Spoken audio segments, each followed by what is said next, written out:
The Big 12 on ESPN resumes in Manhattan, Kansas, where it's Toy Story Day for the junior Wildcats in attendance. K-State entertaining a very good West Virginia team for the first time. Courtside with you now as we get ready for the Mountaineers and the Wildcats. Brian Smolder along with former All-Big 12 guard Missy Heydrich, and Sophie Smith will join us in a moment. All right, Missy, these two teams come in with very different so far non-conference schedules. We're now in Big 12 play, yet some stars have emerged for these two teams. Well, they absolutely have, and we're going to have a couple on display here this afternoon. West Virginia is loaded, and they've got a lot of options, but it really starts right now with the redshirt junior guard in Gia Cook. She has found a home in Morgantown, and the four-star recruit out of high school in Maryland is thriving. But we have seen, may not have seen everything she can do yet as a natural scorer. 24 points in the win at Kansas, a season high. For the Cats, win over Cincinnati proved one thing. They are better with Nastia Claessens on the floor. The 6'1" forward had 14 points with 3 threes in just over 18 minutes of play and a big third quarter. She needs to stay out of foul trouble to give K-State a boost on both ends with her versatility and her experience. Claessens a part of the starting lineup for K-State, which has a bit of an adjustment. We'll talk about that in a little bit. As Missy mentioned, though, she was a critical part of K-State's third quarter blitz that separated them from Cincinnati. And on Toy Story Day, we throw it to our own Buzz Lightyear, and that's Sophie Smith, who has more on K-State's Claessens and really the up and down nature of this team. Yeah, that's right, Brian. Even though that third quarter was a huge spark for this K-State team, Jeff Mittie was not pleased with the energy and the life that they didn't have in the first quarter. He said maybe it was coming out of Christmas break, things like that happened, but they've been practicing well. And that's where he said that's kind of where the mystery and that inconsistency of his group is right now, guys. The youth of this team sometimes is the problem, and they've made a change with that youth already here today. Tess Heel, who had the big game against Cincinnati, 17 points in the game, hit 3 threes, had 4 steals. She gets the start today in place of true freshman Brandy Harrod. K-State had run with two freshmen starting and a young sophomore in Janessa Cotton. Today, they make a bit of a lineup change against a very aggressive West Virginia team in a defense that's unlike any other. You can't practice, you can't prepare yourself for what you're going to see, and Jeff Mittie trying to get that across to his team today. Yeah, one of the best defenses in the nation is going to be on display here in Bramlage. How the Wildcats handle it, I think especially in this first 5 minutes, is going to tell you a lot about the momentum of this ball game this afternoon. We'll get Missy's keys to victory, which include part of that here in just a minute as the two teams begin play today. West Virginia in the black, K-State in the white. And the Wildcats early on throwing a little zone towards West Virginia to try and disrupt the inside game. Good seal and spin, and the basket good for Mimi Wheeler, the transfer from Norfolk State. She had 3 points and 6 boards in Lawrence, against the Jayhawks just 2 days ago. But she fouled out in that game. Key for them also keeping her on the floor because she's that presence in the middle. Back cut, K-State trying to hit heel. The ball deflected out. We saw the 5 for the Wildcats with a new look. It was Claessens, who had foul trouble of her own right. As Missy talked about in the outset, limited her first half against Cincinnati. Hard screen set to try and free up Claessens. It wasn't there. Cotton instead. Extra pass finds Garcia, and the Spanish freshman unable to hit the 3. Here come the Mountaineers. And this is where they are so good, out in transition, getting stops and be able to convert on the other end. Cook finds McCray, who lays it in. McCray, a transfer from Wisconsin, another game changer in the post. Coming off a season high 16 points, she had 7 rebounds in that win at Kansas. The 1 year that she was at Nebraska, 29 starts. All right, let's get your keys to victory for these two teams. K-State, obviously the up and down nature of them. What do you see for them and against this press? Well, for West Virginia, you want to run them off. The 3-point line you got to force Kansas State to put it on the deck, not spot up for those easy looks. The stop and go, we mentioned it, create turnovers, get the stops, and turn it into offense. Offensively, if you're K-State, it's poise and patience. You got to be able to handle this defense. And then you got to board big. You got to keep them off the glass, and you got to generate your own second chance opportunities. Claessens, who hit 3 threes in the second half of the game against Cincinnati. Picks up where she left off, hitting one in transition. And that's where K-State also is very good. They like to play with pace when the opportunity presents itself. It's a bit of secondary opportunity looks to be able to find those shooters in the corners for threes. No-look pass intended for Wheeler, but it was zipped out of bounds by Harrison, veteran. Those are the ones, if you're Mark Kellogg, the head coach of West Virginia, those are the ones that he's going to cringe at a bit. Just because against some zone looks, the Mountaineers are going to have patience themselves. But they also know that they're going to have a chance to be able to beat that zone in the gap. Second travel by Garcia. Another turnover unforced by K-State.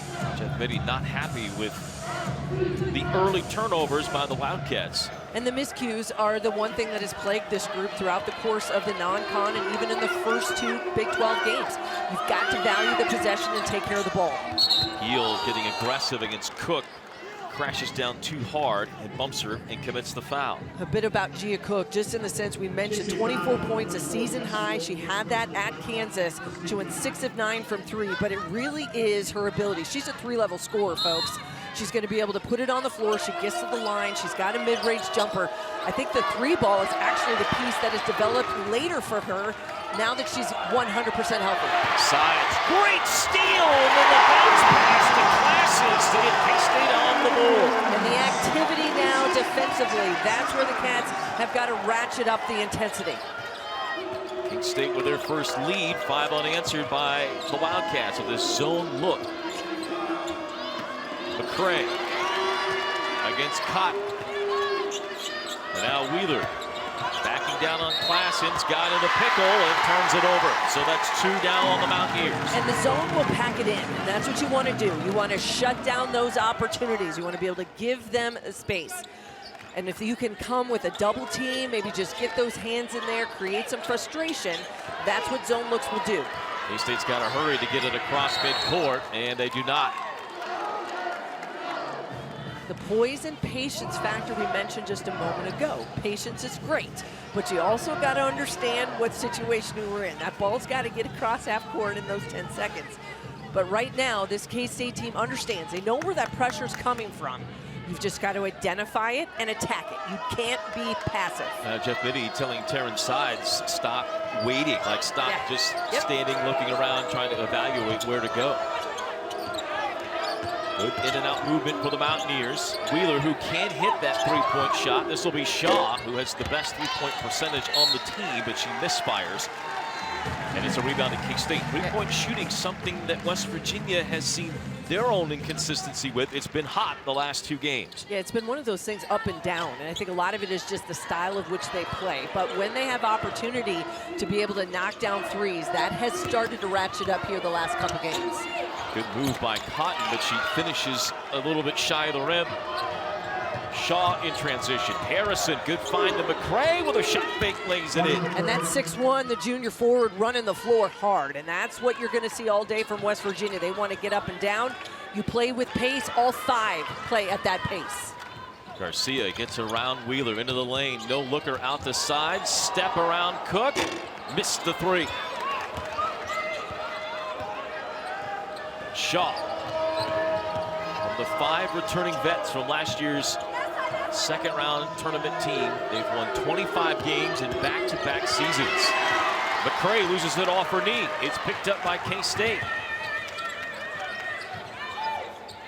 Good recovery by the Mountaineers.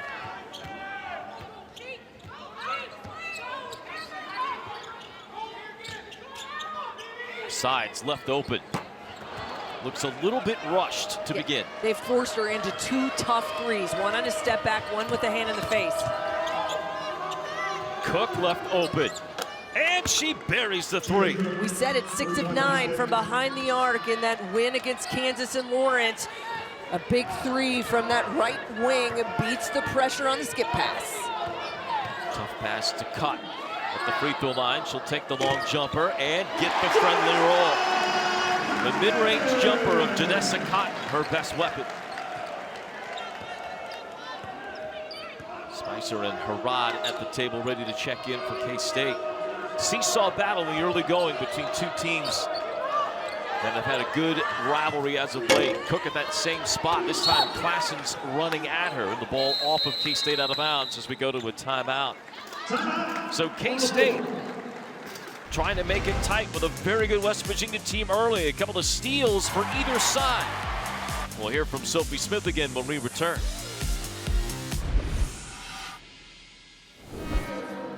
Welcome back to Big 12 basketball here on ESPN+. Now, their focus of emphasis in between their game against Kansas and their game today for West Virginia is to not be satisfied and to not be content with where they're at. Coach Kellogg talked to us earlier this week about how they're trying not to be stagnant. And he also talked to us about this 2-game road trip and how the second one maybe means a little bit more than the first. He continued to say that every road trip in the Big 12, you either leave 1-0 or 0-1. So keeping that mindset of not being content has been huge for them starting a Big 12 play. It's a good win over in Lawrence. Absolutely. They go 13 of 27 from 3, shot 48% from behind the arc. They had, I think it was the third quarter into the fourth where Coach Kellogg and his staff felt they hit their stride. They had the multiple stops. They scored behind them. And then one thing that we are going to talk about all afternoon is the fact that this West Virginia team turns people over at a massive rate. 22 turnovers for Kansas, which they turned into 28 points. Pulled away in that second half of that game, got up 17 late before the Jayhawks made a late rally to trim it down to the final margin of 7, but truthfully, that game was not close in the third and fourth quarters. Subs for both teams as K-State tries to bring this up against the full court pressure. And they beat it with sides. An advantage here with Spicer in the corner. She'll step around, shoot a three-pointer, and miss. And the ball off of Shaw will give K-State a second chance. But well contested. That's what West Virginia is going to do. That even though if you can beat that pressure in the midcourt, they're going to get back quick. They've got to be quick releases, quick shots. Spicer underneath. Gives to Cotton. Couldn't hit the mid-range, but gets the own offensive rebound. Another reset for the Wildcat offense. Turnovers have been the story early for both teams. Sides commits one on cue, and that's 4 now for each side. Three travels for K-State. Help side defense and rotation from West Virginia. So when you think you've got a lane, it is instantly cut off. That's the difference. If you're these Kansas State guards, they're going to have to be real smart about where you go. Gia Cook pressured on the sideline. K-State's press results in a turnover. Jeff Mittie talked about that pressure defense and kind of the differentiation of what they've wanted to do. He knows against Big 12 plays, and in these games, they've got to play some different looks. And so they've kind of put in this full court piece. It's building, they're mixing it up, and they're keeping teams on their heels.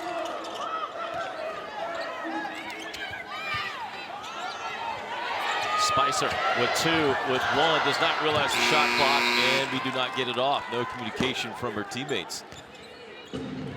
Broken plays, those are those turnovers that if you're K-State, Jeff Mittie's thinking, all right, we got to get in some kind of continuity here.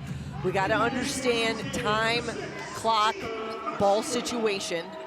Look to get good possessions within the framework. You got to be able to handle that pressure.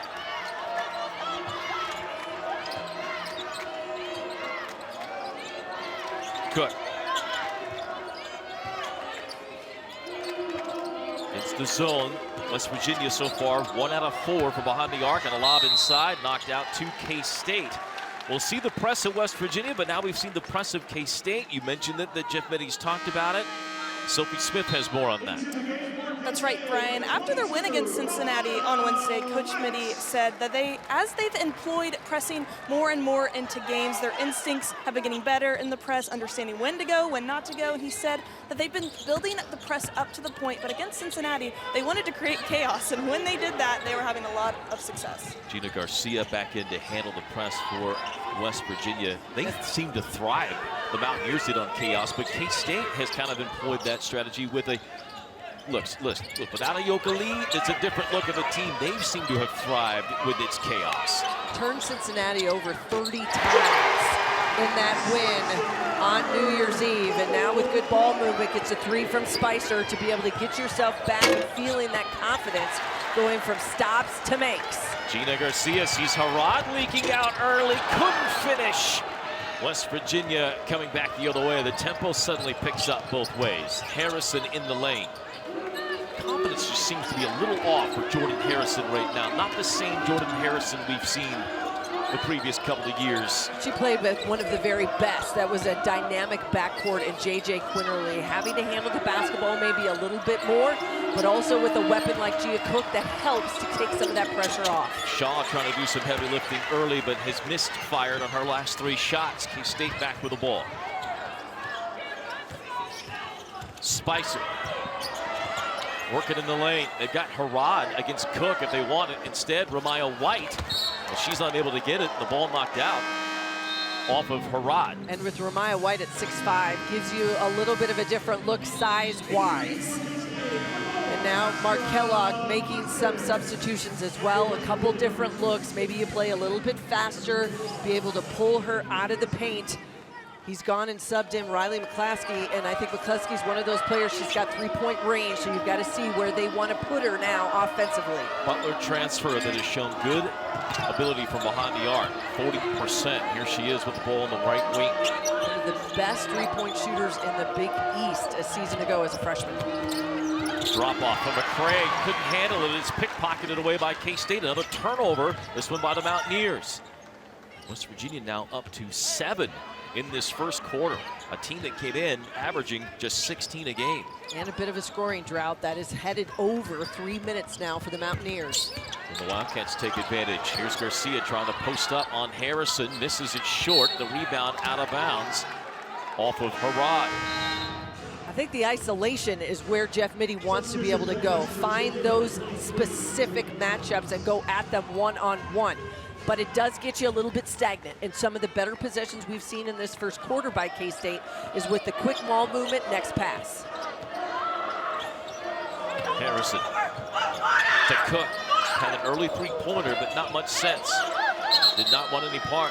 And inside, 3 seconds called against Jordan Thomas, a sophomore who had started the year as the starting center, but has, after injury, come back and made now 3 appearances off the bench. In there because of White struggling with a 3-second call. Another turnover. Yeah, Jordan Thomas played over 16 minutes a game last year as a freshman. Really gave him sort of that inside presence. Maybe not as consistently as they wanted a season ago, but has absolutely given them much more of a post look here this season in 25-26.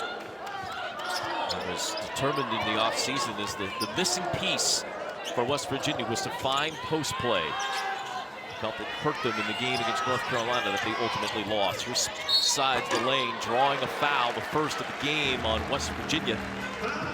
Not to the pleasure of Mark Kellogg, who did not think that was a foul, but Makaleski gets hit with her first. Yeah, great setup by the junior, understanding that they are going to contest. They're going to be a quick closeout. It's almost like a violent closeout on 3-point shooters because those hands are in your face. They're not going to give you the space. Terrence Sides is going to have to get real comfortable here this afternoon, being able to put that ball on the floor and create in other ways. It's been interesting watching the start of this game. Both teams kind of trying to feel each other out. We've seen a little bit of the adjustments by both teams and who can adjust quicker and be able to execute the set adjustments from their head coach will be interesting. K-State has been a little up and down in that regard as a younger team and not much D1 experience. You have a lot of transfers on this West Virginia team. How do they handle it? Another turnover. They have been their own worst enemy here in this first quarter. Garcia finds an open class, and she hit from there earlier, and a rebound pulled down by Thomas. K-State now 2 out of 7 from behind the arc. Almost a clock difference of 5 seconds between the game clock and shot clock to end this first quarter. K-State will get the ball to begin the second.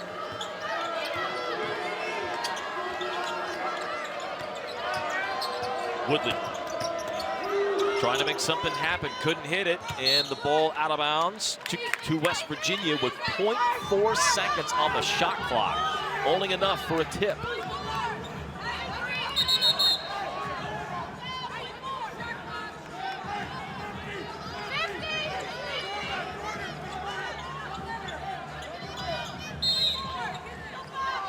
Ball to be inbound in the far corner. They did not get the shot off. Shot clock violation forced by K-State's defense. Yeah, there was some confusion with the West Virginia coaching staff and questions to the official whether or not that shot had hit the rim. It had not.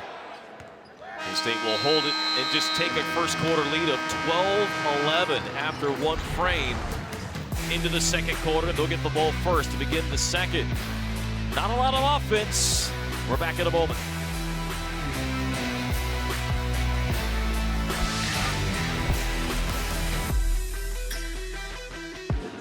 Defense has ruled the day at the beginning of this one. The matchup between these two teams, West Virginia, who has won 2 straight in the series, trails after one quarter, 12-11. Neither team has made more than 4 shots. A 7-2 run the last 5 minutes by K-State. The difference in the game, but 10 turnovers, Missy. Yeah, that's got to be the one right there. You've got 10 turnovers, and you've got 7 points for Kansas State off those 10. The Wildcats able to turn the tables a little bit on the Mountaineers. For a squad that loves to turn others over, they get a taste of their own medicine in that first quarter. Spicer with a good move to post up the shorter Woodley, but unable to hit the shot. K-State 4 out of 15 to begin the game. The Mountaineers not much better, 4 out of 10. Their problem has been hanging on to the ball. In the zone, really kind of slowing this West Virginia team down a little bit, not giving them as much of those opportunities to get downhill and go one-on-one. Spicer in transition, drills her second 3. We said it's got to be quick. They are going to be quick on the closeout, and they are going to contest. So if you want to get that 3 off today, it's got to be on a quick release. Spicer gets her feet set in transition. Spicer with 6. And a foul by Garcia reaching in on Harrison. First foul on the freshman point guard, Garcia. Wildcats love this transition. Out in transition, ball to the middle of the floor. I've been hearing Mark Kellogg tell his group that. Jeff Mittie says the same things to his guards. Get it to the middle, find your shooters. That's where good things will happen. You got to force the defense to make a choice. 5 count, West Virginia gets the ball in just in time. Shaw with it.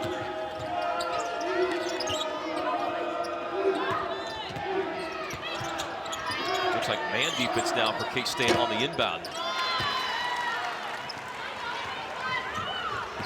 And after getting crushed on the glass against Cincinnati, K-State owning the last couple of rebound possessions, and another run out leads to a sides free throw opportunity. You cannot give West Virginia continual second chance opportunities, whether that's to extend it, easy putbacks to be able to force action. Terrence Sides out after the one and done, going the other direction, able to push pace and get out in the open floor. As we said, you know that the key to the scouting report, if you're West Virginia, is we cannot allow Sides to get going from behind the arc. Therefore, she's got to be comfortable to put it on the floor and to create in other ways. 3 points from Sides, all from the free throw line. She came in at 43%, to your point, from behind the arc, which was 3rd best in the Big 12, averaging just about 3 threes a game. She and Shaw about identical in those numbers. Woodley has struggled from behind the 3-point line. To Wheeler. Nowhere to go against White down in the middle. Now Wheeler will shoot the elbow jumper and hit. And that stops the drought right there for West Virginia that was upwards of close to 6 minutes. Just simply because they've had good looks, have not been able to go, but the zone has made them stagnant. Garcia, recognizing they were up against it on time, throws it away. Turnover number 6 for K-State, but they get it right back on another travel. Those are the ones that are backbreakers if you're West Virginia. You're creating that momentum, and you want to give yourself opportunities to get out and go. You get the turnover against the pressure, but then give it right back. And that is turnover now, number 11 for the Mountaineers. White didn't quite have the position to get the ball up. Spicer from that same spot, and the same result. Back-to-back touches for Jordan Spicer, back-to-back made threes. Well, you said it, Mark Kellogg imploring his team to get some of that energy and fly around.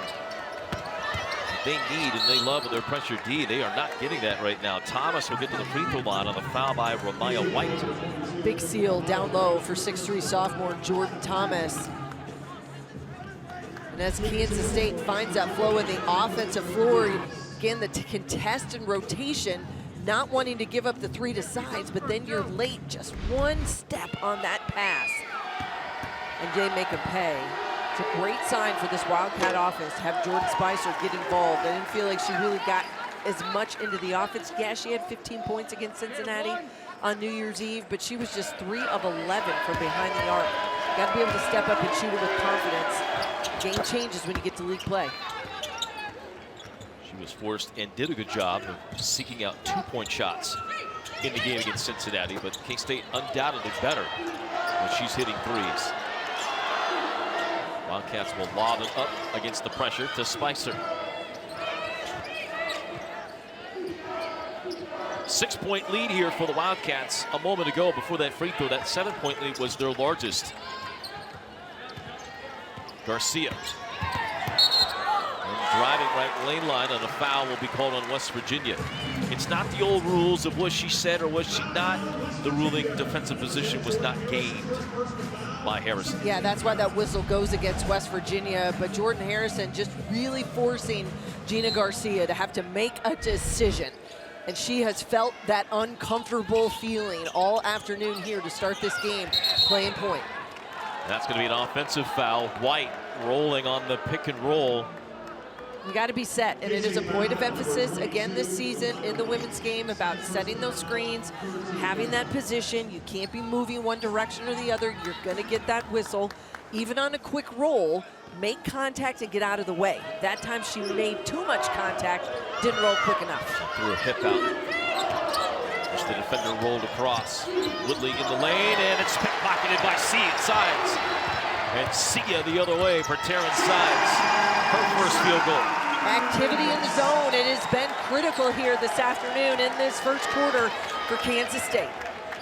12 turnovers by West Virginia in this first half against the K-State defense. Sides coming off the game where she had 6 steals, a career high against Cincinnati. Shaw left open, finally able to get a 3 to fall. Sydney Shaw leads the Big 12 in threes per game, shooting 43% so far this season. You cannot give her that much space out on the perimeter.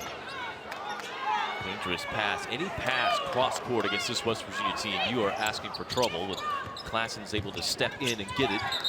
Ball deflected out. Harrison wipes out Roy Gaboyan, our official, on the near side.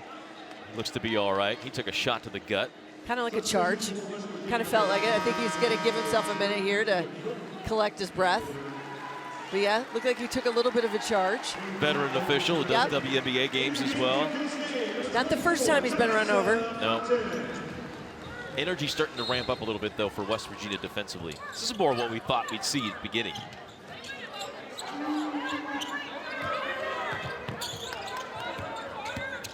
Garcia, pocket pass to Gott. Hits the jump. Force this West Virginia team to have to choose if you want to go under the screen or over. However they wanted to guard that ball handler, the others have to be able to react. Cook trying to get it into McCray. Wheeler with the high post. Down to McCray. Fights through traffic and scoops it in. That 1-2 punch, if you talk about Kira Wheeler and Carter McCray, that's where they've had success here so far this afternoon in the paint. Dangerous pass finds its way to Klassens, who steps through but couldn't score against Cook. Here come the Mountaineers the other way. Trying to trim it to one possession. Cook trying to get a foul call, did not. Rebound, pulled down by McCray. And a reset. Wheeler with a floater. Kara Wheeler was an all-MEAC defensive team and first-team selection at Norfolk State. A great career there. Mark Kellock said at the beginning of the season, he didn't have to teach her to play defense. It was about getting her in the right spots on the offensive end. Seems like intentional additions from the portal have been good for this Mountaineer team, who again seem nationally undervalued. Sides able to blow past the Texas Tech transfer Logan Thompson and score. And Sides now with 8. Terrence Sides continues to have to put it on the floor, create for herself and for her teammates.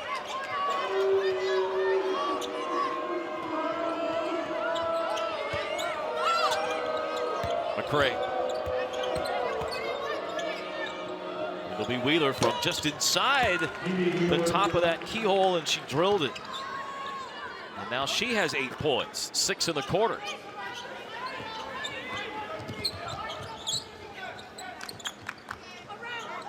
A one-possession game as the Wildcats go to work on offense. Cotton got the ball a little high on the shoulder, steps through, couldn't get it to fall. Ahead it goes to Shaw. Shut off on the baseline drive. Wheeler, top of the circle, couldn't get it. McCray lost it as she came down with a rebound over Spicer. And then a foul in transition. It was another monster offensive rebound from Carter McCray, but couldn't hang on. And K-State able to get out to the races, draw a foul. But Taryn Sides, active defensively, looking to score. This Kansas State team up 3.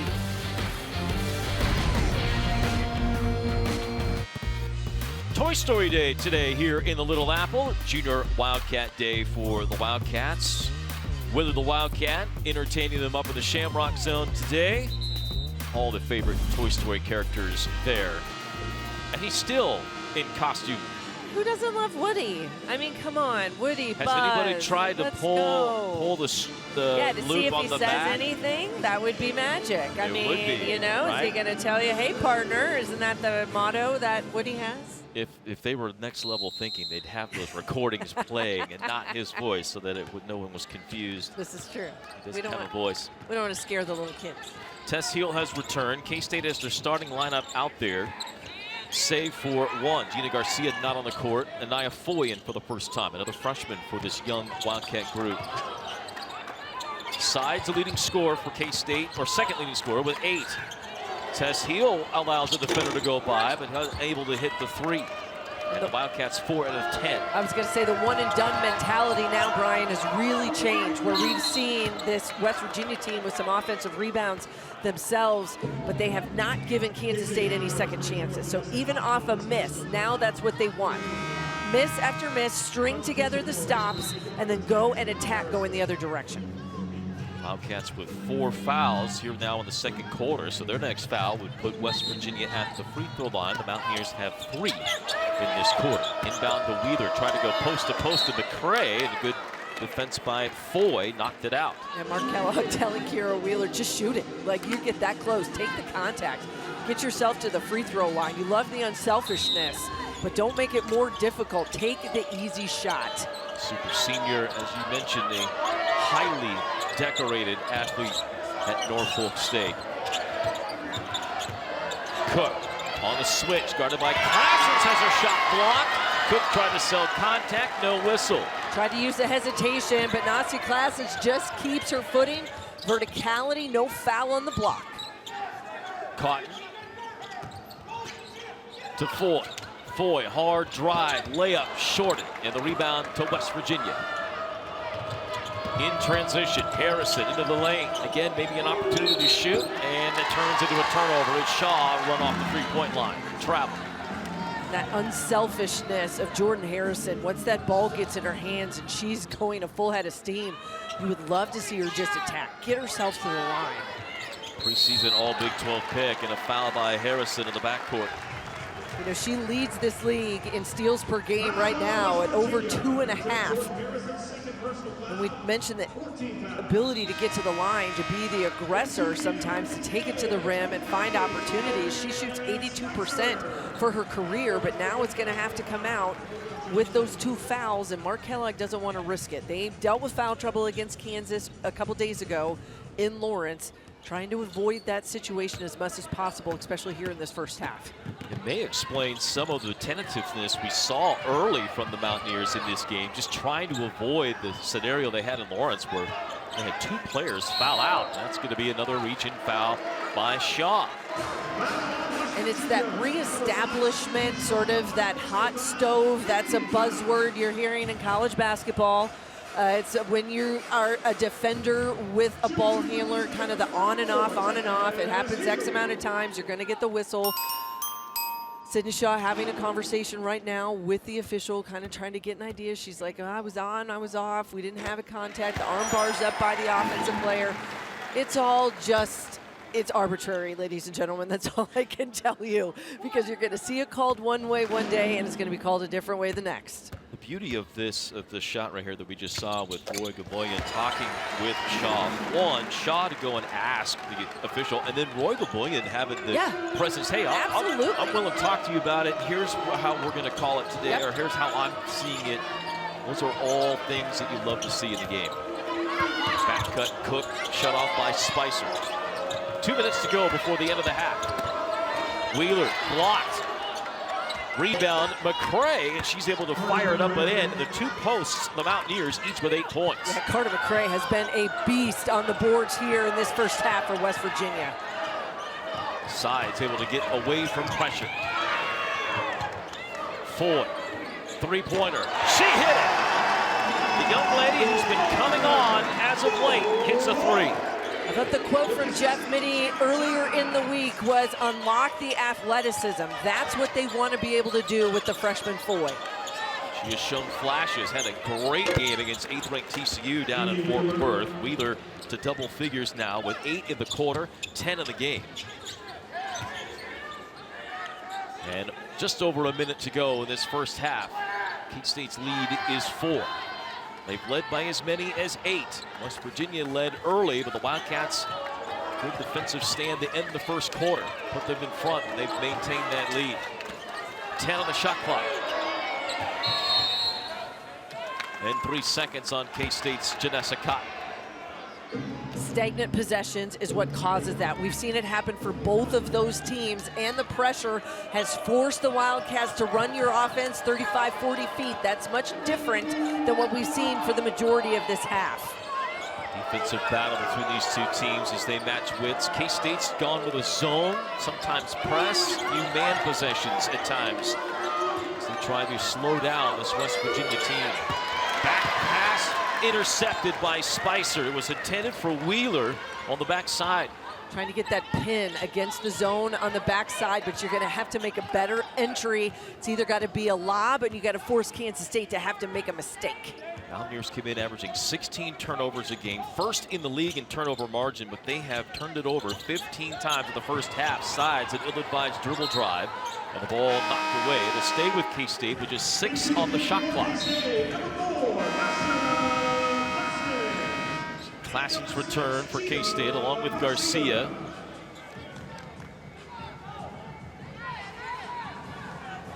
Foy and Heel will check out.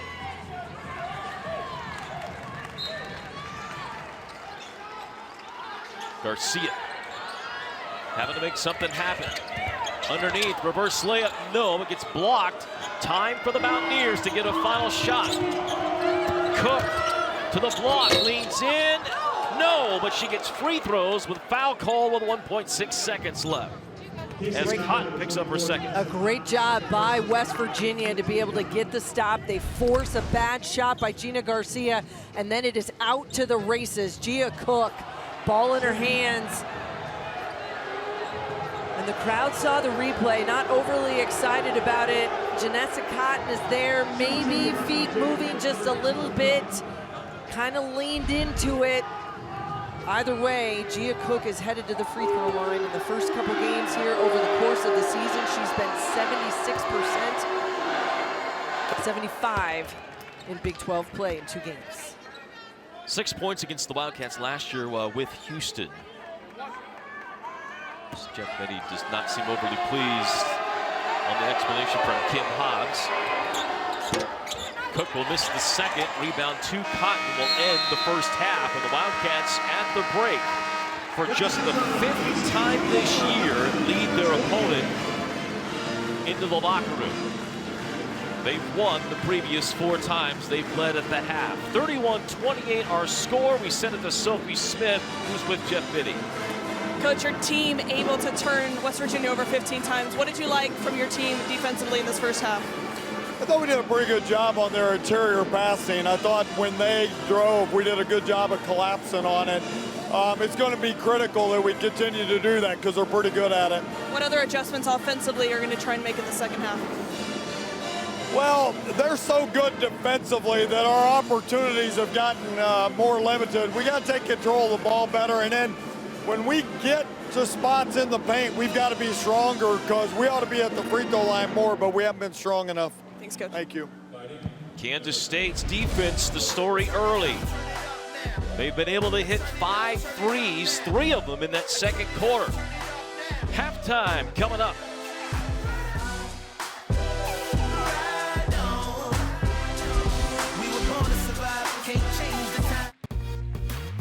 On Toy Story Day here in the Little Apple, lassos being thrown around. I don't know.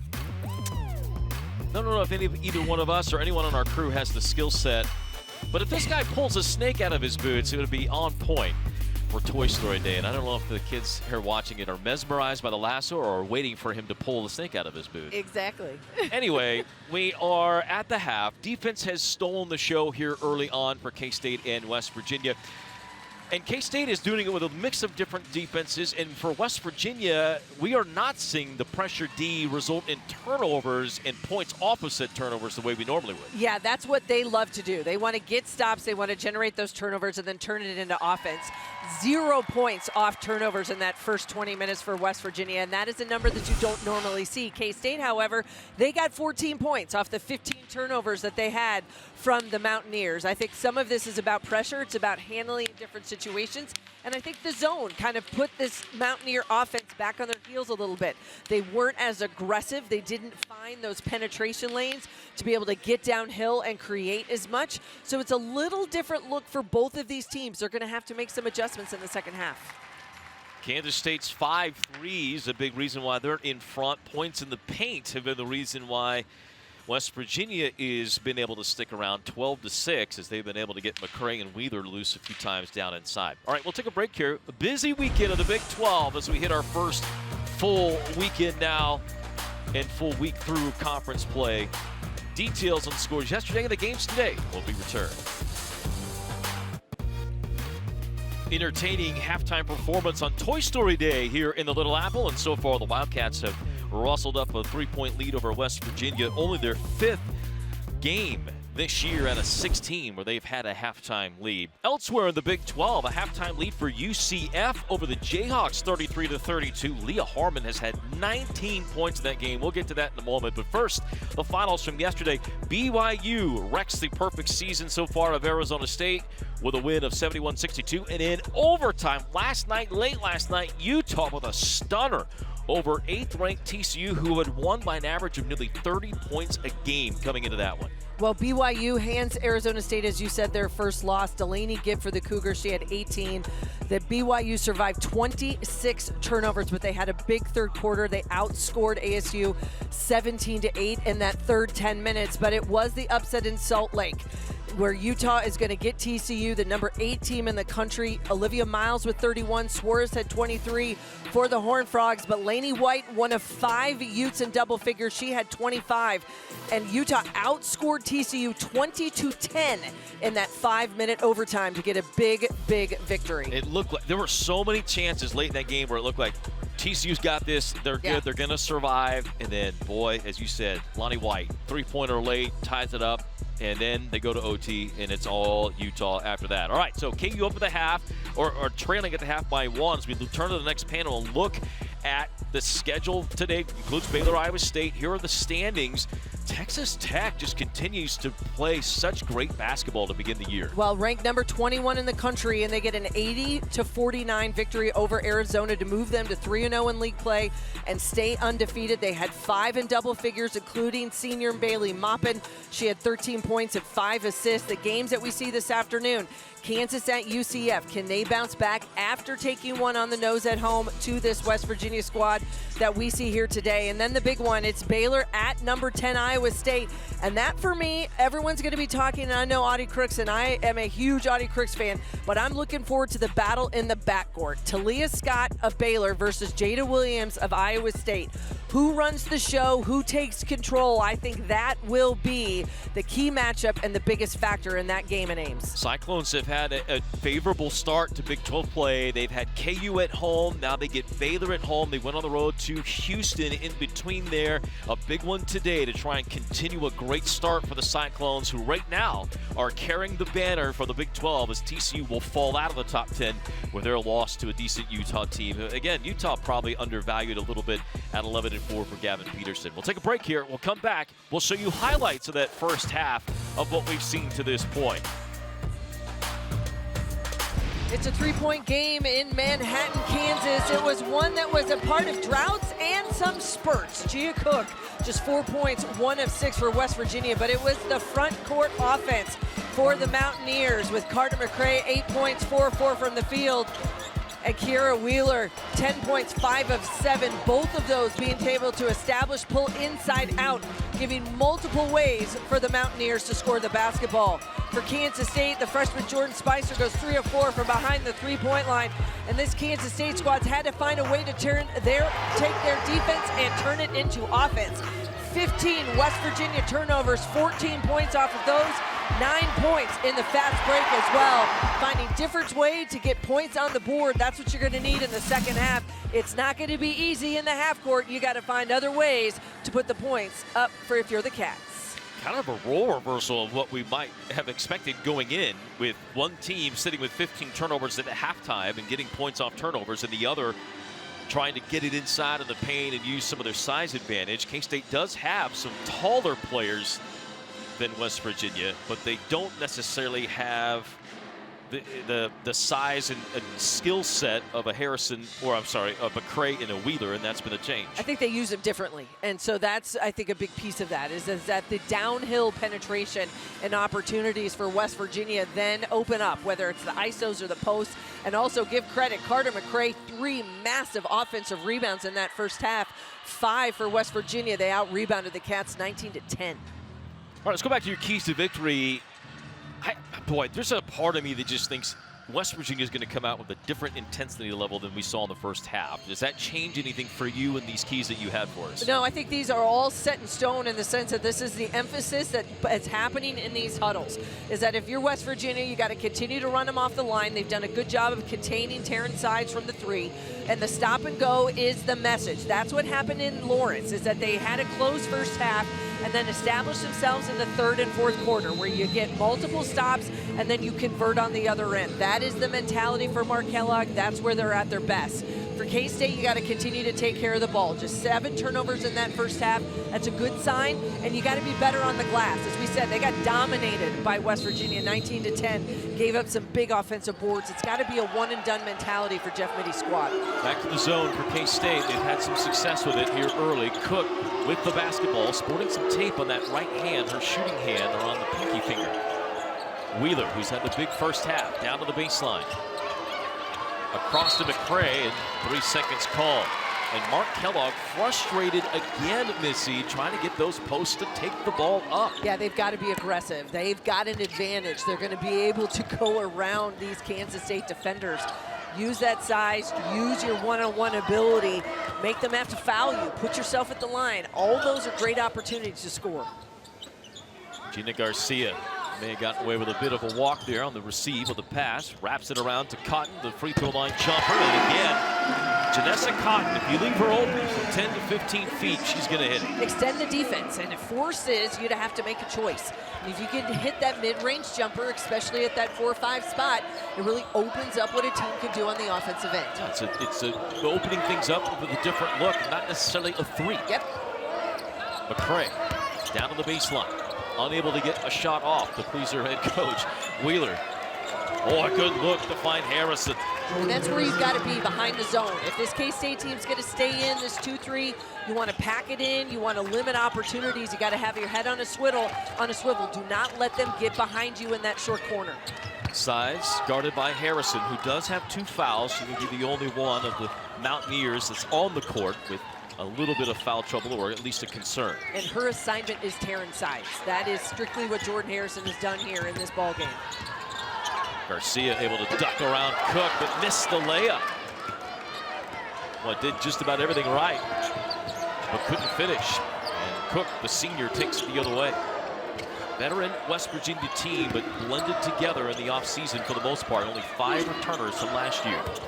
Wheeler able to go right around Cotton. She misses the shot, and the rebound to Janessa Cotton. Back-to-back layups miss on both ends.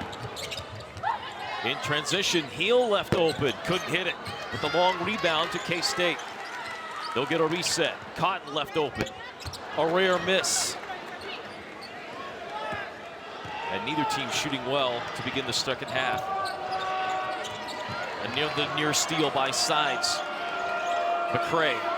Wheeler will take the wide open jumper and get into 12 points on the day. When you put the ball in the middle of the floor, the offense seems so much simpler if you're West Virginia. I would say for K-State, the same thing's got to be the message. You've got to get the ball to the middle of the floor, force the ball out of their hands. Garcia all over the basket. Garcia is 0 of 5, and it feels like all 5 have been right at the basket. Harrison knifing through the paint, finds an open shooter. Cooks 3, too long. Another opportunity perhaps for a lay-in for Harrison, passed up. Each coach seems pouring energy from their respective team. It's a decent crowd today, but it's a little flat as Heel will get contact and get to the free throw line. And this is where we saw Tess Heel really pick Kansas State up in that win against Cincinnati. It was towards the end of the second quarter and into the third, just simply because she's got an aggressive mentality. But it's the experience that you see from the 5'10 senior. It's her stops at both Santa Clara and Stanford, just kind of giving her that energy and effort, and she understands that competitive level. And those are the things that you can't shut off. And it's not simple to turn it on or off either. And I think if you're Jeff Mittie, that's the one thing he's been, I think, using Tess Heel as a great example for his younger players of you just can't turn it on and off, ladies. This is something you bring each and every day, 40 minutes to the gym and to every practice. No doubt. Sides gets a steal away from Harrison. Another drop off by Sides to Classens. Her first basket since the first quarter.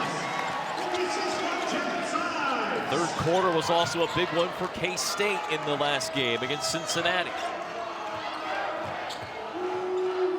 Both of these teams have hung their hat on adjustment execution in the third. Shaw unable to hit on a dribble drop. Secondary break for K-State. Sides attacks and scores! And then one, going to wave it off.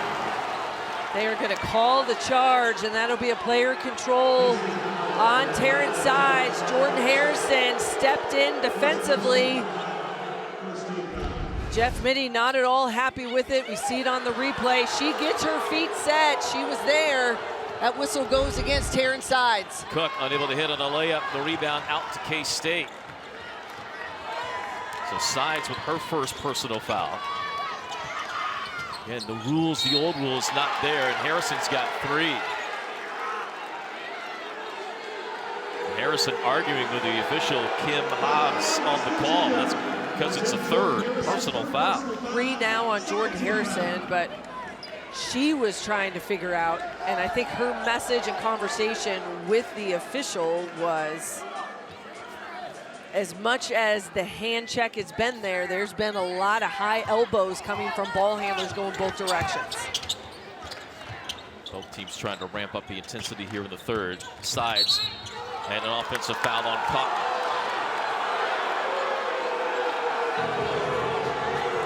Yeah, they're going to call Janessa Cotton. Again, it was the whistle that went against Mariah White in the first quarter. Just a bit short on, and as they create that contact coming around, I thought it could have been a whistle on Terrence Sides. She had a high elbow, made a ton of contact on the defender as well. Harrison threw her head to sell the contact, able to find McCray here, and McCray lays it in. She's in double figures. So emotions running high on both sides. Spicer unable to hit a 3 and a rebound to Wheeler. Yeah, that's not the shot if you're Jeff Mittie, telling his players right in front, because this is what happens. Miss and a stop, and West Virginia is off to the races. Tie up underneath the arrow to K-State, so that'll be a turnover to the Wildcats. Shot selection, I think that's one thing. If you could pick maybe a multitude of topics that I think with young teams make coaches want to pull their hair out, shot selection a lot of times can be one of those. So you got to understand. You got to understand the flow of the game. You got to know what your team needs. Sometimes it's really good to get into that half-court set and force a defense to have to guard you through that entire shot clock. Tess Heel all the way to the basket, and a foul before the shot. We're on the way up. We're going to get 2 free throws. This is the continuation, so to speak, or at least was in the process of shooting was Heel, and she will go to the free throw line. patience off the dribble penetration, doesn't pick it up when she gets caught up, even trying to set those ball screens inside the three-point line. And Tess Heel puts herself in that position to get back to the free throw line again. One of those energy players gave the Cats a big lift in the win against Cincinnati, doing it here again this afternoon. Jeff Benny has talked at length about her vocal presence for this team, a much-needed thing. They sought it out in the portal that they needed. They knew this young group and international players that hadn't played here before, they needed someone that was going to be not afraid to not be liked, so to speak, on their team, is what he said. She's unafraid of not being liked, trying to be able to deliver the right message at the right time. Skip pass against the zone. Harrison fakes the shot. Distributes again to Cook. Run off the three-point line. Shot clock winding down, and the carry on Cook results in another turnover. It'll send us to break. Offense has been better for K-State, but it's been defense, and more on that. The message to the team coming from Sophie Smith when we return. Welcome back to Big 12 basketball here on ESPN+. Now, Jeff Mitty's message to his team has always been, don't let your offense affect your effort. And while it's been the message for his 30 years of coaching this year, he's had a really point of emphasis on his team's ability to stay in the storm. When lack of success offensively causes frustration, his team tends to get into the habit of not playing as hard. So right now, Coach Mitty is just trying to figure out each player a little bit better and try to gel everyone together a little more. And we're going to see that a lot in this third and fourth quarter, guys. Yeah, he's been rotating players in better in the sense of he won't let them sit if they pulled for a mistake for very long. And the old adage, of course, this will ring every heartstring for Missy Heidrich and her coach's heart. Don't let missed shots affect your play on the floor. Well, and I think that it's relative, is that we've got to be able to understand that as time goes on and as the season progresses, the expectation should be, and is from every coach across the country, you make good decisions, that you're smart. But with that said, you've got to continue to shoot and play with confidence. Shaw finally freed up against the zone on a good pass and hits a three. It's her second, pulls the Mountaineers within two. It's been a struggle today for West Virginia to get shots because of turnovers, but they have hit when they've taken it. 47%, 3 of 10 behind the arc. Sides. Good dish at the last second to Harrod, and a whistle from all the way out high, and a foul on West Virginia, much to the chagrin of Mark Kellogg. Late whistle there, but a great feed coming inside. You've got to be able to create space, and that's what Taryn Sides does when she puts it on the floor, is that she is going to be able to draw a crowd. The rotation just a step late by Wheeler. Looked as though it was clean. Gets the whistle from the far official, not the one underneath. And Brandy Harrod has said to the free throw line, it has been a struggle for the freshman at the line this season. One of the areas I know that is going to be a point of emphasis of improvement. But the freshman continues to be an athletic presence, the top rebounder coming into today's game for the Wildcats. Lane violation on who? West Virginia. Harrod gets a redo. Free throws have been a struggle, as you mentioned. She has missed 9 in a row. Well, 8, I guess, as you wipe that last one off. Cannot get that one to go. And it's a mental thing. Harrod works on it all the time. You go to shoot around her practice, she's constantly working on it. So it's clearly a mental block for the freshman, who is now just 17 of 46 from the line on the season. Such a gifted athlete. The Wildcats need her to do better. That's going to be an offensive foul. Spicer sold it, but Wheeler lowered the shoulder, and on that second duck in, you knew it was coming. Yeah, a bit of a late whistle, and it's going to come. She gets it. She makes the contact. And the only issue I have with that entire sequence is just the fact that it's late. Is that if you're going to make that call, that whistle needs to be immediate. Otherwise, it impacts the flow of what just was happening with the rest of the play. That's correct. She had done it for one time already as the initiator of the contact with the defense, and it wasn't called. Here's Spicer, pickpocketed by Shaw. First in the league in steals. Gets one there. Cook all the way to the basket and a lay-in. That's the speed, that's the pace, and those are the stops that West Virginia wants. You get a stop, you got to score on the backside. There's one trying to string them together, and Jeff Mitty doesn't like the look now that this thing is all knotted at 39. Scoring drought of 2.5 minutes for K-State. Jeff Mitty sensing momentum changing, wants a timeout. Cook all over the basket, has 6, and the Mountaineers have tied it on the Big 12 on ESPN+. West Virginia has been averaging almost 13+ steals a game, just 2 so far in this one today. But you're going to see when you push pace what happens. Sydney Shaw's going to get the ball up. Now all of these Kansas State defenders, they are in out of position. Taryn Sides is moving this way, and when Gia Cook makes a read, she's coming straight down the lane. And if you are West Virginia, that is their opportunity to get stops and convert. You create offense with your defense. No better example than on the second steal of the game, only the second steal of the game for the Mountaineers. Now, points off turnovers had been such an issue for West Virginia today. That's only 4 points in points off turnovers today. K-State trying to pass inside. Cook on the baseline, able to tiptoe it and speed it up the other way. So the Mountaineers trying to speed things up, and then Sides gets in the way, and Cook fumbles the ball to heel. Scoring drought now over 2.5 minutes for Kansas State. They've got to find an answer here, Brian. Looking to find some ISOs and some one-on-ones. Cook gets mixed up with Cotton and gets hit with her second foul. And that will put K-State to the free throw line, as that's the 6th foul on the Mountaineers. And that just comes from a bit of a mismatch, because you had McCray who had to stay out on Sides as that ball came up. And that put Gia Cook one-on-one on that low block with Janessa Cotton. We've seen Cotton have some spurts here, especially being able to extend the defense, step out and knock down some shots. There's 3 of 7 so far this afternoon with 6 points. But this is where, if you're K-State, you cannot let opportunities at the free throw line pass you by this afternoon, especially when they are going to come. Had been perfect at the line, Yeah. 10 of 10, and then now have missed 4 straight. On the BYU-Arizona game promo, next action on ESPN Plus for the Big 12. BYU team trying to make it back-to-back big wins on the road against Arizona on Tuesday night. Baylor-Iowa State game just getting started over on the mothership on ESPN.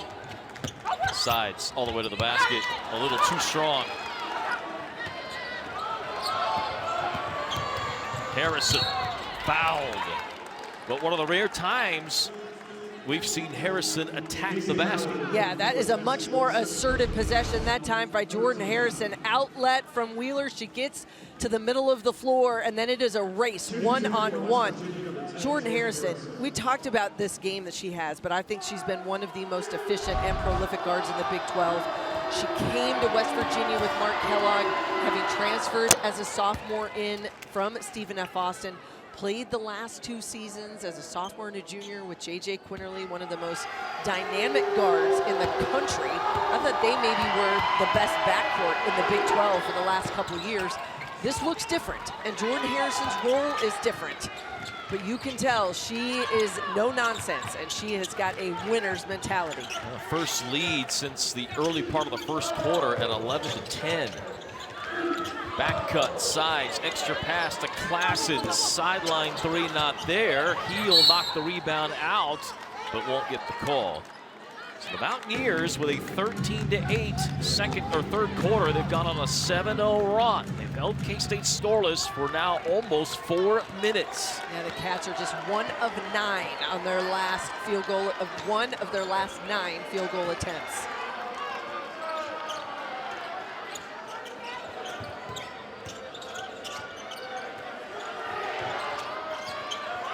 Wheeler. Rebound, offensive rebound out of the zone, and then a foul in the paint. We said it about the first half. Carter McCray has come to play on the glass here this afternoon. Another offensive rebound, all about position, able to muscle her way inside. A lack of blockout by this Kansas State back line in that zone, and she's just been able to get position and keep the possession alive.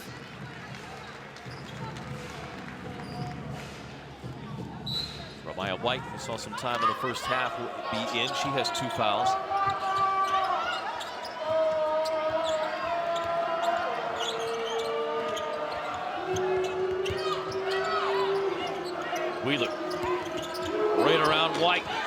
to lay it in. Great anticipation, identified the matchup, saw what she had to be able to go one-on-one.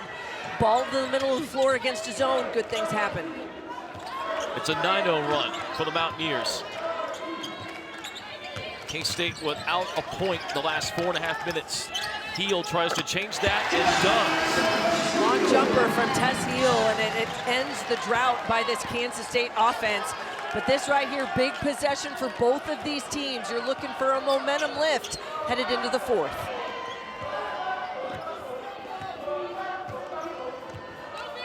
Mountaineers will have the ball first to begin the fourth quarter. Looking for a little 2-for-1 here.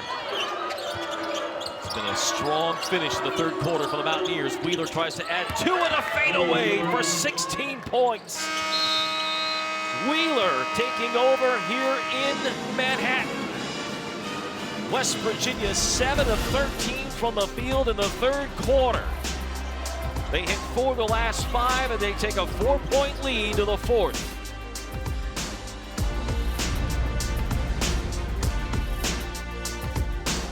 Toy Story Day here in the Little Apple. We hope many of these young fans are thinking about the postseason. The NCAA Women's Final Four is headed to Arizona this spring, starting on April 2nd. Downtown Phoenix is home to the biggest stage in women's basketball. Free events for all ages, young and old, all weekend long. The semifinals will be on ESPN, the mothership, on Friday, April 3rd. Championship game is on ABC on Sunday, April 5th. To the fourth quarter we go. West Virginia with the ball first. They're on an 11-2 run dating back to the end of the third quarter. Jordan Spicer with a closeout foul to start this fourth frame. That'll be her first. The adjustments that West Virginia has made on both ends, not giving up any good looks at a 3 by Kansas State on their offensive end, and what they've been able to do against the zone has been the difference. They've gone inside out. They've given these post players opportunity to go one-on-one and a little bit more patience in the half court too. Wheeler had that huge third quarter. McCray's been good on the glass, but it was a Shaw 3 that set it all up. But this one will be wiped off on an offensive foul by Wheeler. She set a screen trying to get that weak side skip, which they got the exact shot that they want. But just too much contact, maybe sold a little bit. We've seen a lot of selling of fouls here this afternoon. But either way, that's a big call right there that goes against Kira Wheeler. It's going to be her third foul. And waves off a made 3. No doubt. Spicer will turn and shoot a long 3 that goes. Her first points since the second quarter. If you're West Virginia, you're going to force K-State into long, guarded 3s. If that's the best look that this offense gets, sometimes you're going to take that.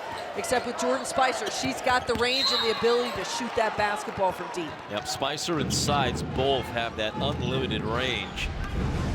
Spicer given just a moment with a hand down by Wheeler. That makes her pay. The McDonald's All-American won the shootout at the McDonald's All-American game.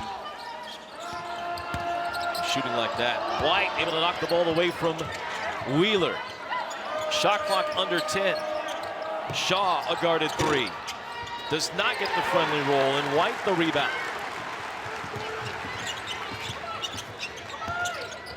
That 3 that Spicer made, the first of the second half by K-State. They had only taken 3 threes prior to that. Inside to Ramaya White. Goes over her left shoulder, missed it badly. The rebound to West Virginia. Trying to use Ramaya White for some minutes here for Jeff Mittie, with Cotton having picked up a couple fouls, looking for that size, being able to try to shut it down low. Ramaya White with a block shot on Harrison. That's what changes it. If you can get good rotation, it's the same thing as a block shot or rim protection. Ramaya White in the right place at the right time, but she rotates early. That's where you have to be defensively. Inbound play. Wheeler left all alone in the middle of the paint. Easy lay-in. This communication, and Jeff Mittie just throws his arms up thinking, what is going on? You know they talked about that stuff in the pregame, in the prep, in the scout. Miscommunication by the Cats, and you give up an easy bucket. Wheeler, as you see there, a double-double, her 5th this season.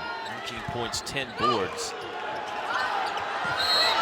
And a 5 count on Gina Garcia out high, and Jeff Mittie furious with his young group. not understanding that you've got to be able to you've got to reestablish that space. And when you pick it up, someone's got to get open. That's one of the first times we've seen in the second half. I think that pressure really impact these K-State guards. Only 13 turnovers for K-State today. That was a big one. West Virginia with a 3-point lead in the ball. Wheeler. Skip pass to try and find their shooter Shaw. Instead, she'll drive, miss it in the lane. Rebound battle for Shaw and Heel collide. They'll get Heel with the foul. It's kind of a bang-bang play, but Heel guilty of her third. Yeah, it has been constant activity on the offensive glass by West Virginia. Carter McCray in there keeping that possession alive. The 50-50 ball goes to Sydney Shaw, and the 5'9" senior draws that foul. Cook into the lane. Had nowhere to go. Now to Harrison. Wheeler into McCray, who had Cotton buried deep. McCray puts it up and scores. That's a tough shot. She had Janessa Cotton hanging all over her arm, gets it to go. And that patience in the half court paying off right now for West Virginia.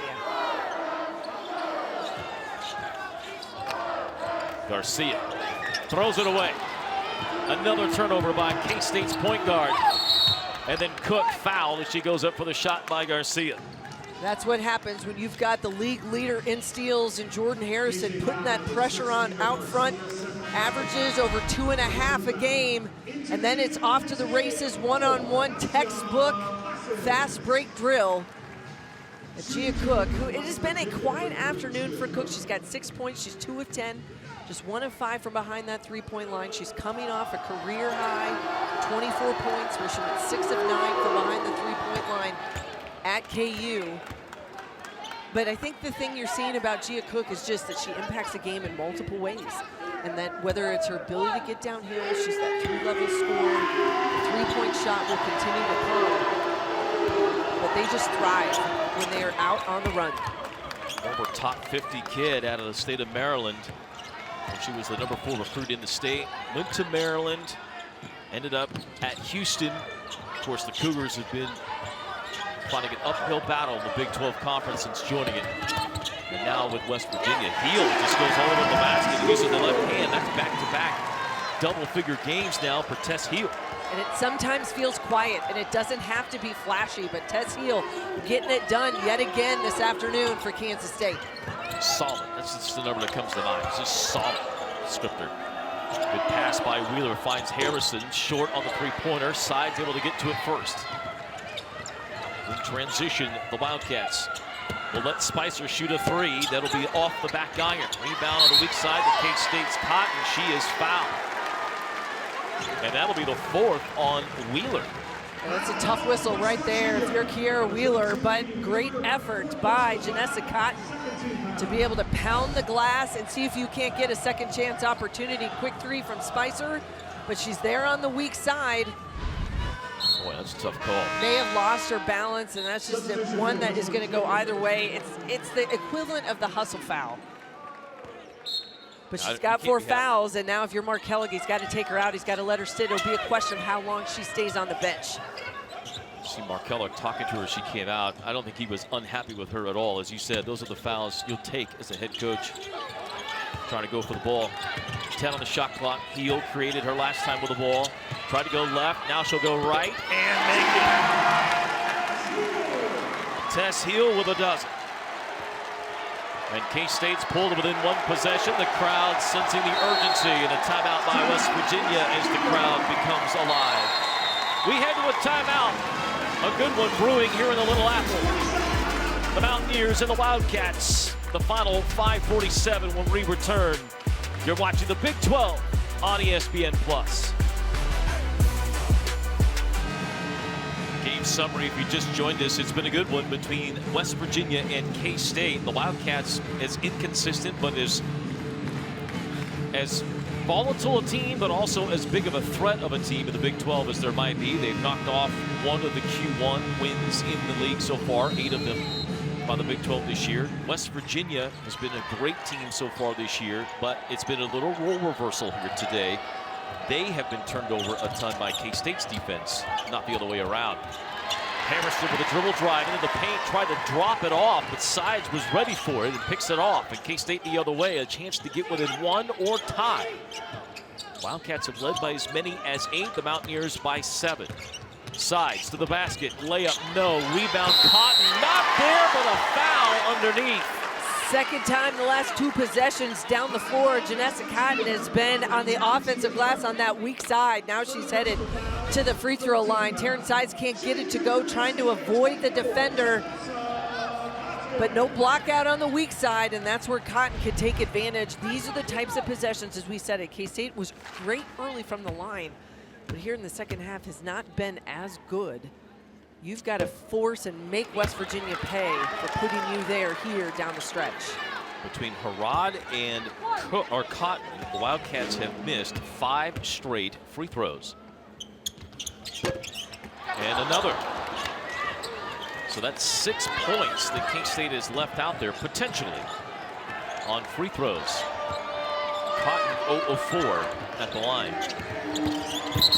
And a tripping foul on K-State. Likely on Sides, and it is. Jordan Harrison looking to turn that corner, Brian, against this zone, and that's just where you see the gap.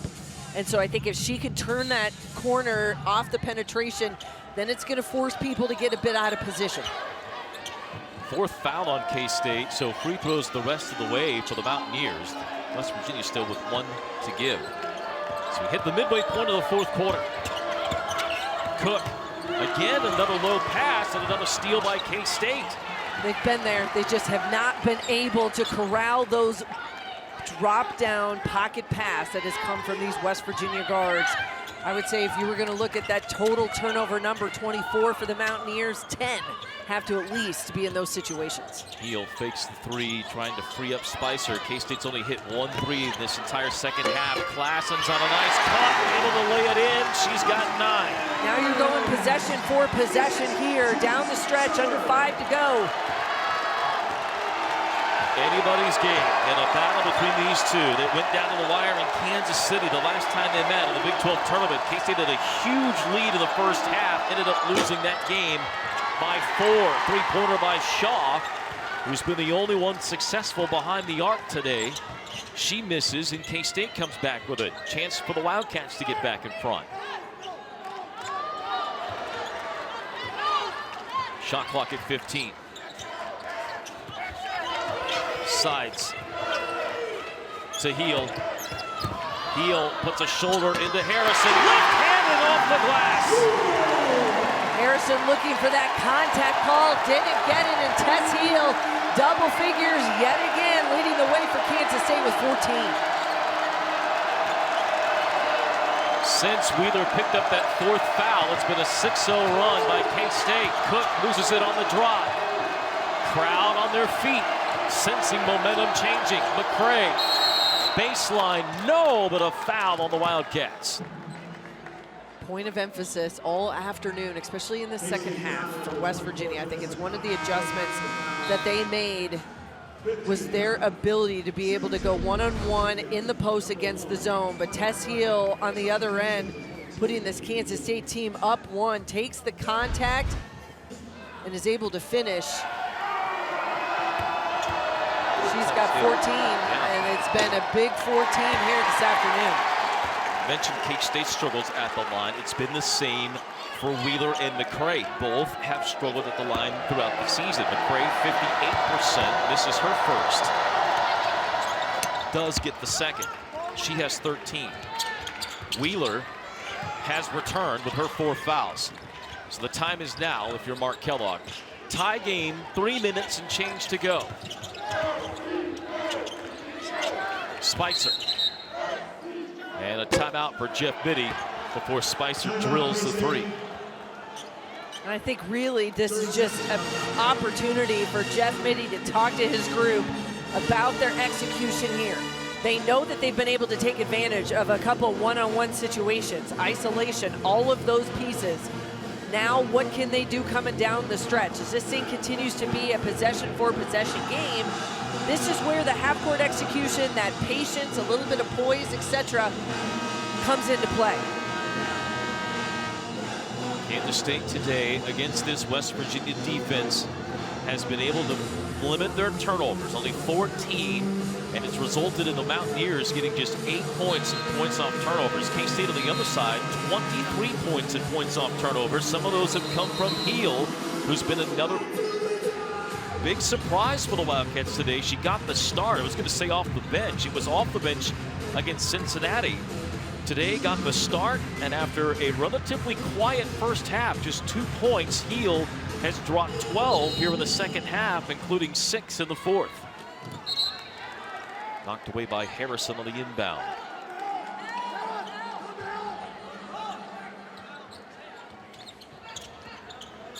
Spicer trying to get to the backcourt. Harrison knocks it away. It'll go all the way into the far backcourt now for K-State.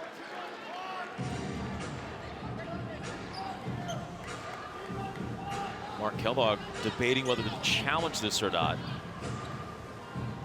But what this does do, He's going to call the timeout. and does want to have it looked at, it seems as though that is going to be the decision. West Virginia has challenged. So a challenge coming from West Virginia. Jordan Harrison looked at Mark Kellogg and said, I didn't touch it, she did. Either The way, encore ruling is it's K-State basketball pending review. now, there you go. situation here is this, is that now that it is under official review and that it has been challenged, if West Virginia does not get it, they will lose a timeout. K-State will retain possession, but they will still just have the 14 on the shot clock, and they will have to go the full length of the floor based upon where the ball went out of bounds.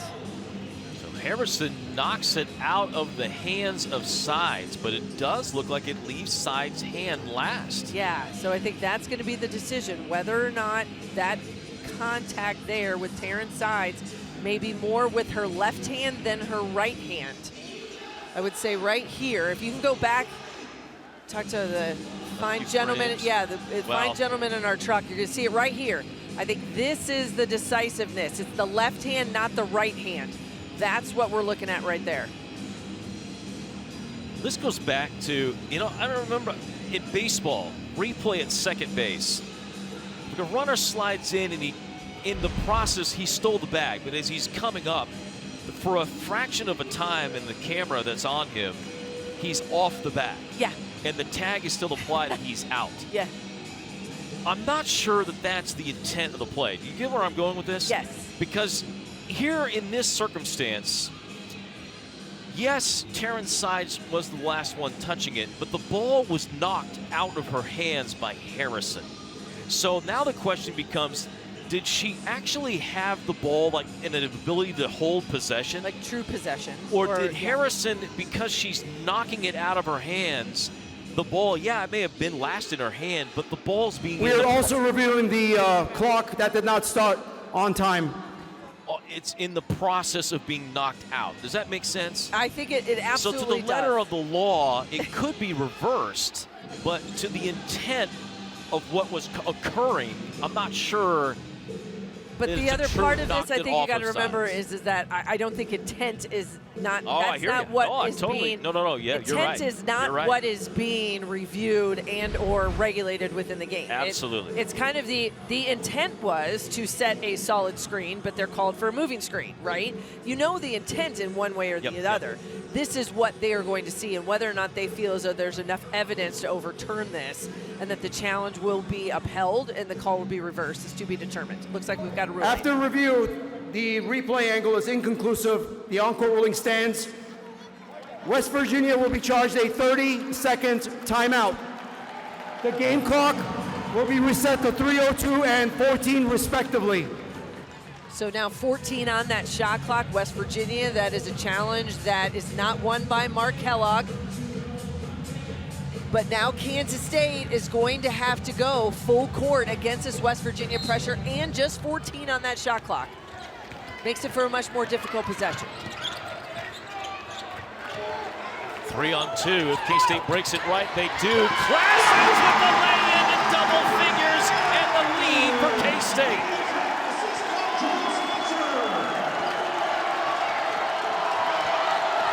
And now electricity courses through Bramlage Coliseum.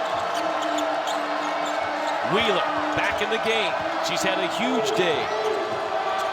Cook Field missed the shot, but we'll get to the free throw line. Ball reversal, opposite block, goes across the floor. And that's going to be the biggest difference there, is you're going to get the ball reversal. Claessens with a hard cut against that pressure. You got to beat it from the middle of the floor, and now Gia Cook able to draw that contact. She's going to get it with the body. That's going to be the whistle there from Tess Heel. May have been clean going up, but that's 4 fouls now on the senior. Cook makes the free throw. She now has 9 points. Heel has 4 fouls. Cotton has 4 fouls. Wheeler has 4 fouls. Cook makes both. She's in double figures for the 13th straight game. Tied again. 2.5 to go. So Mark Kellogg perhaps saying in the background, no fouls. They do have 1 to give. Harrison with sides. Reaches in and gets called for a personal, and that's 4 on Harrison. Yeah, not at all happy with that whistle. May have caught a little bit too much of Taryn Side's hand. But as you said, they had 1 to give. That is 4 on Jordan Harrison. Now you've got an inbound, side out of bounds. 20 on that shot clock on the reset. State quickly gets it into sides. 2 minutes to go. And a great battle between these two teams. Heel off a screen. Up top against Cook, lost the dribble down to the ground. It's out of bounds and a turnover. Unforced by K-State. Heel, who's played so well, just got caught up on the dribble and turns it over. And 2 minutes to go, the Mountaineers now can go back in front. She's had a multitude of isolation opportunities today. One she scored on, that time just couldn't turn the corner quick enough to be able to have that first step, put the defender on her back hip. Wheeler's had the hot hand, but has not made a basket since coming back in with the 4 fouls. Here she is at the free throw line. In traffic, tied up, whips it back out of there. Harrison, pocket pass to McCray. She makes it! We've seen that be a turnover multiple times here this afternoon, but Jordan Harrison delivers. And McCray, she's able to knock it in. 15 points for the junior. Cray and Wheeler, the 1-2 punch inside for the Mountaineers this year. They take a lead with a minute to go against the Wildcats in Manhattan. Heel sees an opening, drives, can't hit, but is fouled, and Heel back to the free throw line where she has not missed. The patience that we've seen from Tess Heel this afternoon, just to be able to kind of allow the play to develop, gets a first step, sees sort of the sees part, and there's not been many opportunities today for either one of these teams to just get that point-blank penetration right down the gut. Tess Heel now back at the free throw line. And these are big ones here for Kansas State. Heel makes the first. She has 15 points. Coming off the 17, as Missy mentioned, against Cincinnati, where she added 4 steals. That foul on Cook was her 4th. So now Harrison, Wheeler, and Cook, 3 starters, all with 4 fouls for West Virginia. 8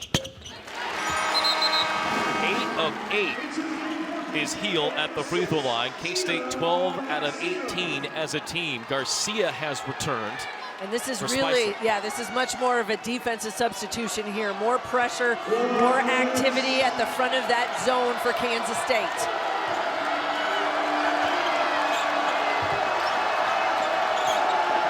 Cook. K-State packing in the zone. McCray, skip pass to Cook, a little too tall to catch and shoot. Shot clock winding down. Wheeler, the long jumper, no. Shaw, the offensive rebound, and a reset for the Mountaineers. Timeout, Mark Kellogg. It's been that way all afternoon. Big offensive boards when they have needed it. It's Sydney Shaw, skies from the weak side to get herself an offensive board. 32nd timeout here used by Mark Kellogg.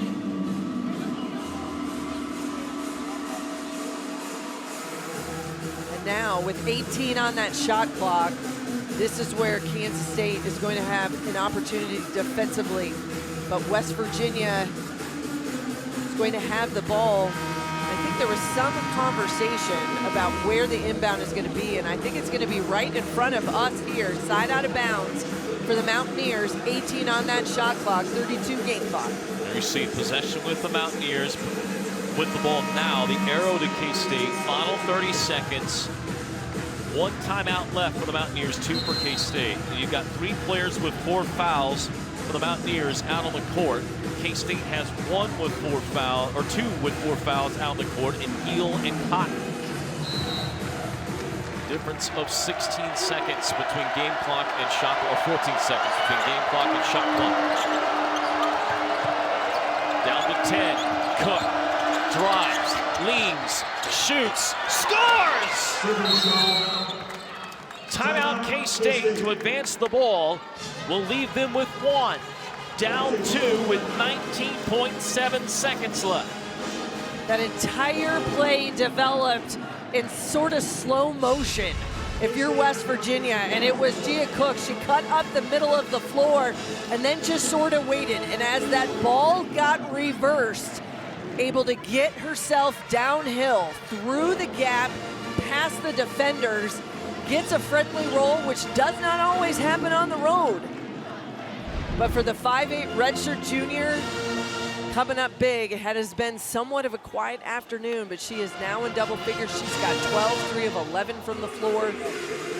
All right, let's talk about what options K-State can look to here. They have 0 field goals made in the last 2.5 minutes. They have made 3 of the last 3 shots when they've actually gotten one off, and they've been able to be successful at the line with Tess Heel. Is it Heel? Sides? What do you do if you're Jeff Mitty? What do you think K-State's best option here? You're side out of bounds. You're looking isolation opportunities. I think that's what happens here. And ultimately, you got to remember, this is a 2-point game. You do not need a 3. So I would love to be able to see whether the ball goes in the hands of Terrence Sides or Tess Heel to be able to look to go one-on-one and get downhill. Get the ball up on the rim early. Allow yourself a chance to be able to crash the glass for an offensive rebound. Now, there's been times where that ball gets stuck, and it might be stuck in the hand of Gian Garcia. You over-dribble. You've got to be aware. You've also got shooters on the floor, so if you spread it, then you give yourself a chance and an opportunity to be able to get the ball up on the rim and look for that second chance on a tip or an offensive board. Wildcats will inbound the ball to Gina Garcia, who was a hero of a game earlier this year that they won on the road against SMU.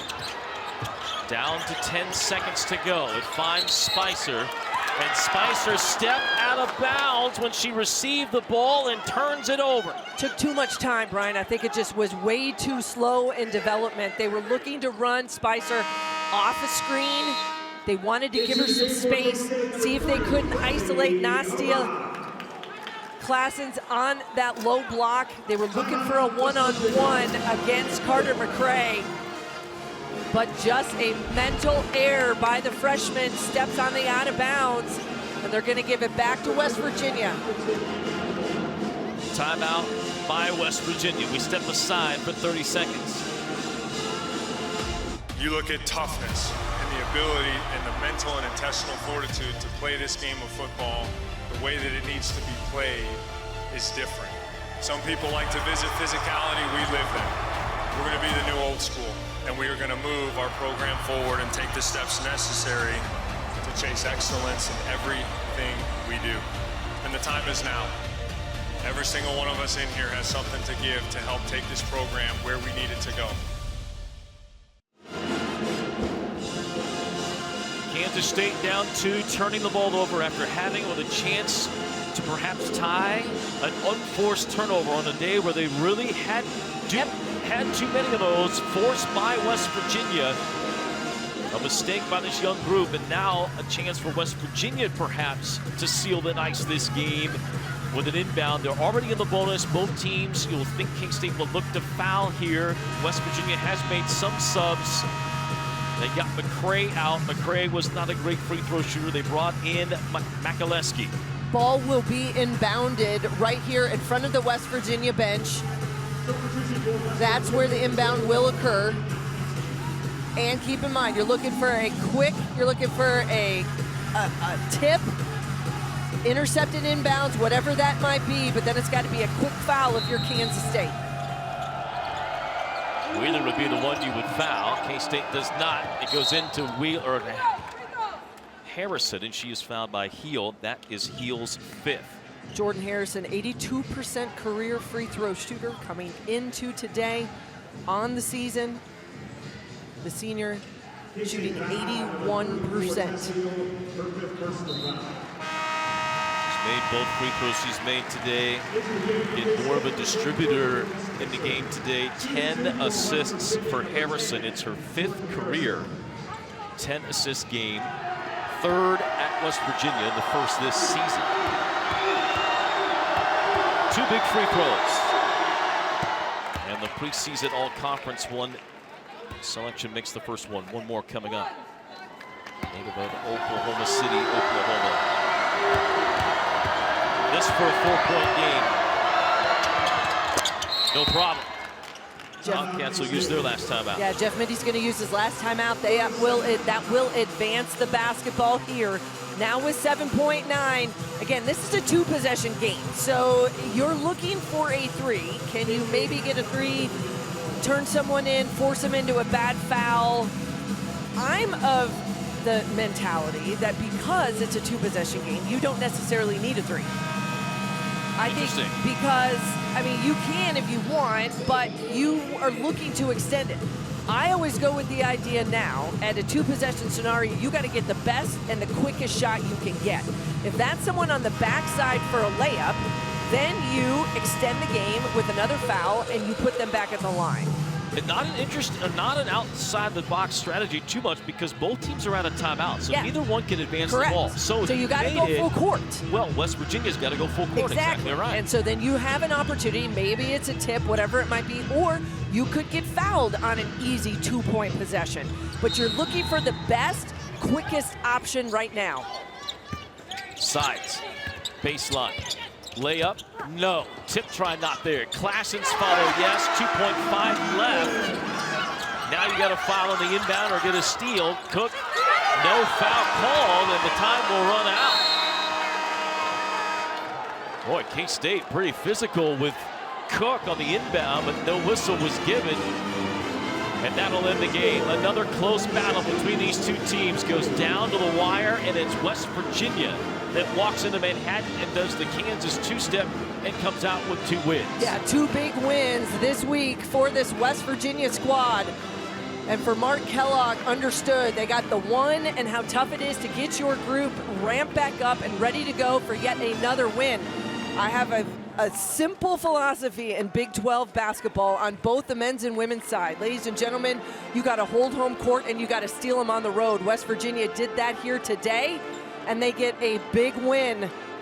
It wasn't pretty. If you're Mark Kellogg, I know this box score isn't going to be his favorite, but he has to be ecstatic about the victory. Big time play down the stretch from his 2 forwards. Let's go to Sophie Smith, who's with Mark Kellogg. Coach, winning both games in your 2-game road trip, what does this do for the confidence of your team starting Big 12 play? Well, hopefully probably a lot, or I hope a lot. We haven't been in many like 1-possession games late, so getting to work on that. We played against zone for 40 minutes, which we haven't seen, but really thought they might do that to us. So we got a lot of work to do, and it's early, and that team's going to get much better because of their youth. So proud of our group, a little bit of the resiliency and the grit to find a way to get both of them, but obviously this one tonight. We also talked about Gia Cook earlier this week. What gives her the confidence to be clutch in those kind of moments to get you guys up? Yeah, she's kind of got the gene, I guess, if you will. There's no moment really too big for that kid. And we kind of drew some things up and kind of told her, hey, be ready to punch that gap if you get one. And to her credit, she made the big shot, and then we got a big stop behind it. Well, congrats, Coach. Thank you. Okay, thank you.